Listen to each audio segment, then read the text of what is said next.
Colorism is a prejudice based on skin tone, where people are treated differently based on the social hierarchy associated with it.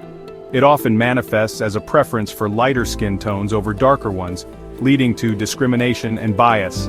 This essay examines the pervasive issue of colorism in Jamaica. We'll look at how it's rooted in the island's colonial history and see how it continues to impact individuals today. Get ready to explore the ways in which colorism perpetuates inequality and the urgent need to address this deeply ingrained prejudice.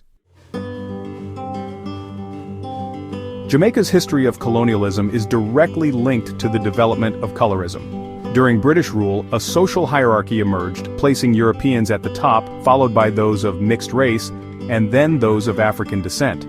Lighter skin, often associated with European ancestry, became desirable, granting access to power, wealth, and social standing. This created a system where lighter-skinned individuals enjoyed privileges denied to their darker-skinned counterparts. The effects of colorism are woven into the fabric of Jamaican society, impacting individuals in various ways.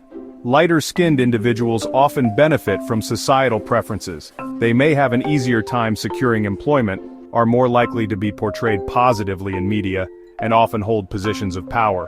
This disparity perpetuates a cycle of inequality, leaving darker-skinned individuals feeling marginalized and undervalued. Addressing colorism in Jamaica requires a multifaceted approach that challenges deeply ingrained biases.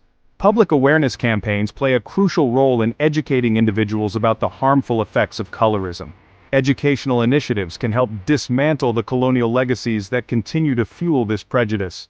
By promoting inclusivity and celebrating the beauty of all skin tones, Jamaica can begin to heal the wounds of the past and create a more just and equitable society for all its citizens.